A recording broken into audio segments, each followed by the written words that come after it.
And a monster? It'll be too late. Exactly, Walker says. Not everyone in the government is on board with Sanderson. Of the FBI, CIA, NSA, the military, about 15% are from Moog Pro. Lots of powerful friends. They made sure of that. But most people are still entirely in the dark. I figure the Moogs established the same ratio in other countries.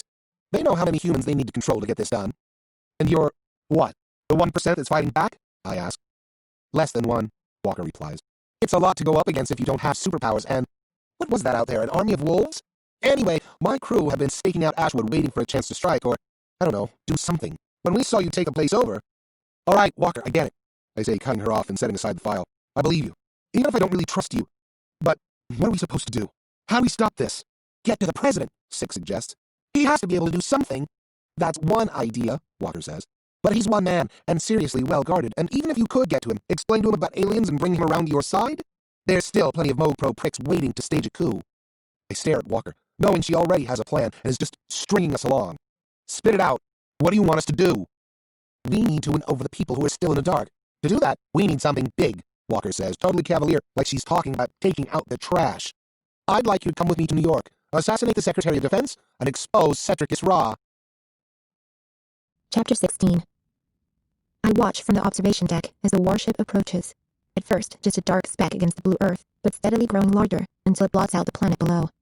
The warship slows once it's relatively close to the Anubis. Relatively, because we could be miles apart up here, the vastness of space making depth and distance hard to figure. I'm far away from Earth, far from my friends. That's the only distance that matters. The port on the other warship opens, and a small transport ship pops into view.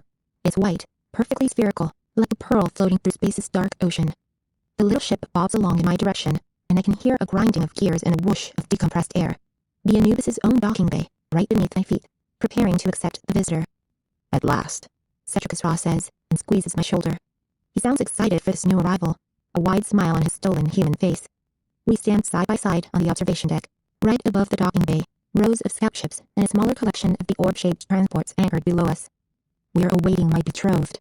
Even thinking the word makes me want to vomit. Cetricus Ra's hand resting all fatherly on my shoulder makes it all the worse. I keep my face completely neutral. I'm getting better at hiding my emotions. I'm determined not to give anything more away to this monster. I pretend like I'm excited too. Maybe just a little nervous. Let him think that he's worn me down, or that I've checked out. Let him think my lessons in Mogadorian progress are taking effect, that I'm becoming the ghostly version of myself that I was in my vision of the future. Sooner or later, I know I'll be able to escape. Or I'll die trying. I turn away from the window and gaze down from the observatory's balcony, watching as the ship arrives at our docking bay doors. Lights flash below, warning any Moogs that they'll be sucked into space if they don't clear the area. Cetricus Ra already took care of them, sending the Moog technicians away so that we could greet this new arrival in private. The heavy doors open, and I can feel the pull of space even through the observatory's closed airlock. The pressure changes, like water coming unclogged from my ear. Then, the transport ship glides aboard. The doors seal behind it, and everything is quiet again. Come, Cetricus Ra commands, striding out from the observatory, through the now open airlock and down the spiral staircase that leads to the docking bay. I follow along obediently at his heels, footsteps echoing on the metal deck as we pass between the rows of scout ships. Cautiously, not wanting to look too interested, I peer around Cetricus Ra to catch a glimpse of the ship as it opens up.